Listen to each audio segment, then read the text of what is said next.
राम राम। आप सभी के अंदर विराजमान मेरे परम पिता परमात्मा को मेरा कोटि कोटि नमन। हमारा सतगुरु सुखराम जी महाराज के ग्रंथ में आज साध लक्ष्य का अंग शुरू हो रहा है। साध यानी साधना करने वाला, लक्ष्य यानी लक्षण। एक साधक के क्या लक्षण होते हैं? एक साधक जो भक्ति मार्ग पर चल रहा है और निरंतर यात्रा कर रहा है परमात्मा में मिलने के लिए, वो उसका हर कार्य परमात्मा के निमित्त होकर होता है, परमात्मा में मिलने के लिए होता है।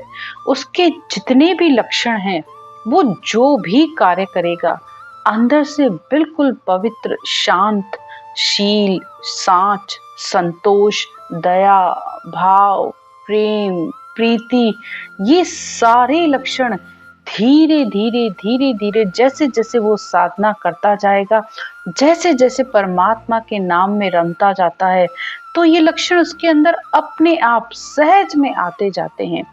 इनको धारण करने की आवश्यकता नहीं पड़ती है कि मैं भक्ति मार्ग पर चल रहा हूं तो मैं ऐसे ना करूं। यानी एक होता है जानबूझकर किया गया कार्य, और एक होता है कि धीरे धीरे वो चीज अपने आप अंदर आने लगे। और जो अपने आप अंदर आता है और सहजता से सब आता है, तो उसमें कोई छल कपट नहीं होता है। वो बिल्कुल अंदर से वो आत्मा निर्मल बनती जाती है।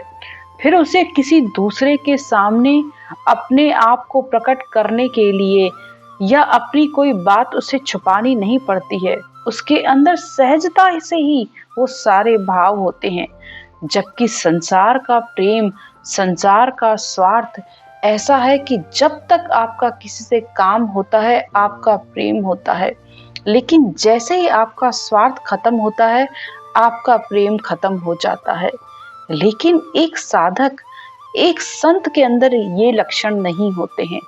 उसके लिए हर कोई समान है, किसी के लिए न कम न किसी के लिए ज्यादा। सब पर दया रहती है उसकी, चाहे वो जीव हो, जंतु हो, कोई भी प्राणी हो, सब कुछ उसके लिए समान रहता है।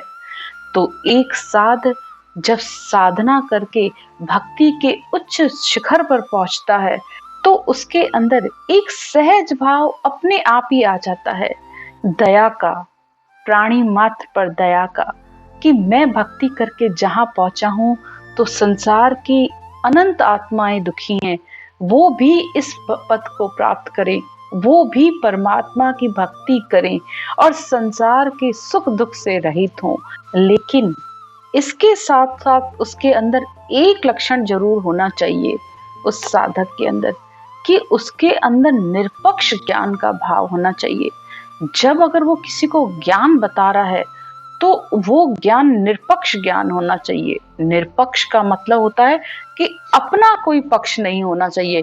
यानी अंतर में ये नहीं होना चाहिए कि मुझे ज्ञान की समझ आ गई है, मैंने प्राप्ति कर ली है, तो मैं गुरु।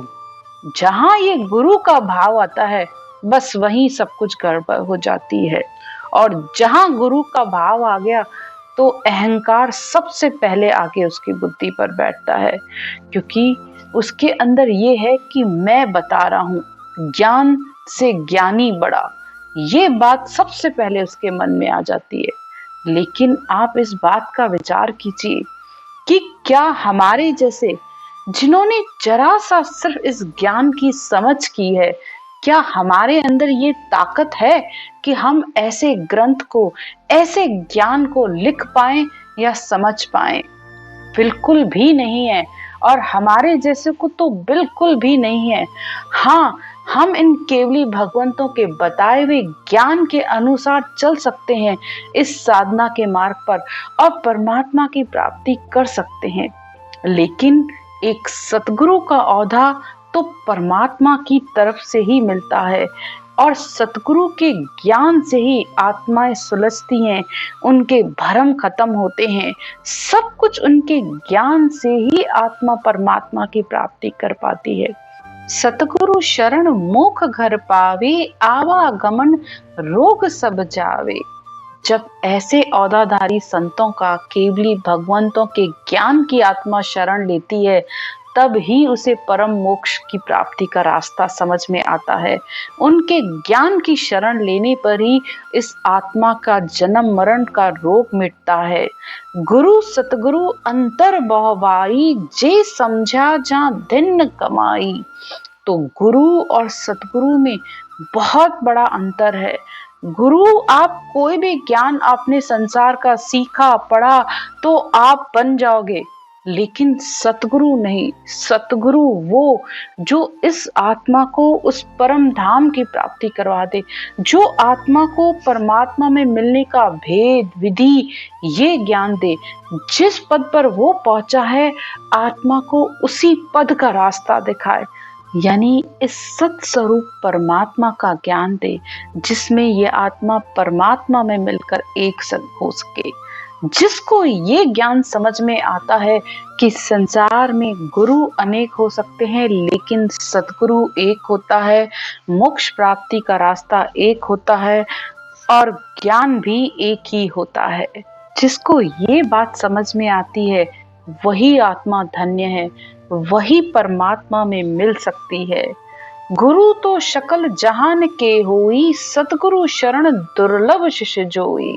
तो संसार में गुरु अनेक, लेकिन सतगुरु एक ही, और वो भी वो जो आत्मा की 84 काटने का भेद बताए। यानी ये आत्मा फिर दोबारा कोई जन्म न ले, न किसी योनि में आए, ऐसा ज्ञान बताए, वो होता है सतगुरु। लेकिन ऐसा ज्ञान तब ही मिलता है जब परमात्मा की दया होती है। बिन सत्संग विवेक न होई, राम कृपा बिन सुलभ न होई। तो बिना राम जी की कृपा के ये ज्ञान आपको मिल भी नहीं सकता। किसी का पुण्य उदय होता है, पुण्यवानी उदय होती है जब आप रोज सत्संग में जाओगे, तभी तो आप ज्ञान को समझ पाओगे। रोज ज्ञान को सुनो। ज्ञान वो साबुन है जो आपके मन का हर मैल मिटा देगा। तो ज्ञान को सुनो, समझो और साथ साथ इस नाम जप सिमरन को भी करते रहो।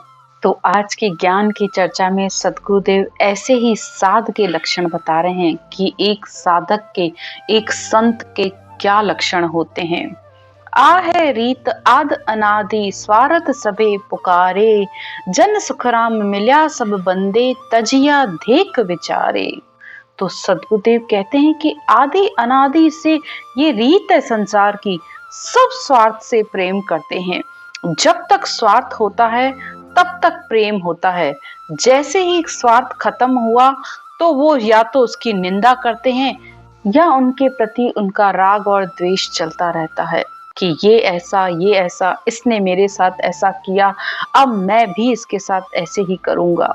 ये है राग और द्वेष। तो एक संत के ये लक्षण कभी भी नहीं होते हैं, न भक्ति करने वाले के, न भक्त के, न ज्ञानी के, न संत के। ऐसे लक्षण नहीं होने चाहिए। जब लग हेत धेक मिले दोनों, तब लग जगत कहीजे। तो जब तक स्वार्थ है तब तक प्रेम करते हो, तो तब तक सिर्फ एक संसारी, एक आम संसारी की तरह ही हो। जन सुखराम साध लच ऐसा, पिया सब तिस चीजे।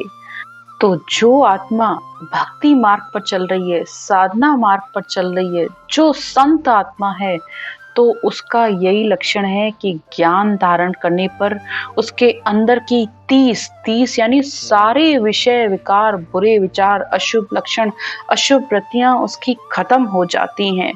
उसके जन्म मरण का ताता मिट जाता है। वो हर समय आत्मा राम रस में डूबी रहती है। न काहू से बैर दोस्ती, आपे घरा न जावे। न किसी से उसका कोई बैर है, न कोई मोह है, न कोई राग, न कोई द्वेष, और न ही किसी लालच के वश होकर कभी किसी से मिलेगा या किसी के घर जाएगा। कुछ भी नहीं रहता उसके अंदर ये सब। जन सुखराम जाय आराध्या, द्वैता भाव न लावे। द्वैता भाव यानी दो, अंदर से कुछ, बाहर से कुछ, या अपना है तो मेरा यानी उससे प्रेम करना है, लेकिन जो दूसरा है तो उससे उतना प्रेम नहीं। यानी हर समय मैं और मेरा, यानी मेरे हैं तो अपने हैं, लेकिन दूसरे में वो भाव नहीं रहता। हमेशा दो भाव चलते रहते हैं।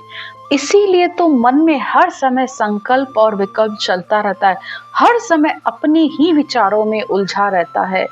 लेकिन एक साधक जब इस साधना के मार्ग पर चलता है, जब भक्त भक्ति मार्ग पर चलता है, तो उसके अंदर ये भाव धीरे धीरे मिट जाता है। तो आपको खुद पता चलेगा कि आप पहले क्या थे और अब क्या हो। लेकिन अगर भक्ति मार्ग पर चलते हुए आपके अंदर ये लक्षण नहीं आ रहा है, ये बदलाव नहीं आ रहा है, तो आपके करने में कमी है। क्योंकि एक साधक के ये लक्षण बिल्कुल होते ही नहीं हैं। जब लग बुरी भली सब व्यासे, काम क्रोध अहंकारा, जन सुखराम ता लग भय है, त्रिकुटी तत्व विचारा। तो जब तक ये बुरा है, ये अच्छा है, इसने ऐसे किया, उसने ऐसे क्यों किया, ये सब अंदर में चलता रहता है, कामना है, क्रोध है, अहंकार है, तो तब तक तो त्रिकुटी यानी ब्रह्म का ध्यान करते हुए भी अभी उसके अंतर के संशय खत्म नहीं हुए हैं, उसके भ्रम खत्म नहीं हुए हैं। अभी तक उसके पास ब्रह्म का ध्यान नहीं है, क्योंकि ब्रह्मांड में ब्रह्म समाधि लगने के बाद तो हर आत्मा के अंदर वह ब्रह्म के ही दर्शन करता है। यानी सकल सृष्टि की आत्माओं के लिए उसके अंदर दया का भाव रहता है। तो साध वो, साधक संत वो, जो आपके सारे उलझनों को, आपके सारे डर को, भय को, सबको खत्म कर दे, उलझा को सुलझाए दे, ये सतगुरु के ऐनान। यानी एक सतगुरु की यही निशानी है कि आपके अंतर के सारे भ्रमों को मिटा दे और परमात्मा प्राप्ति का रास्ता आपको दिखाए। आगे की चर्चा कल करेंगे। राम राम।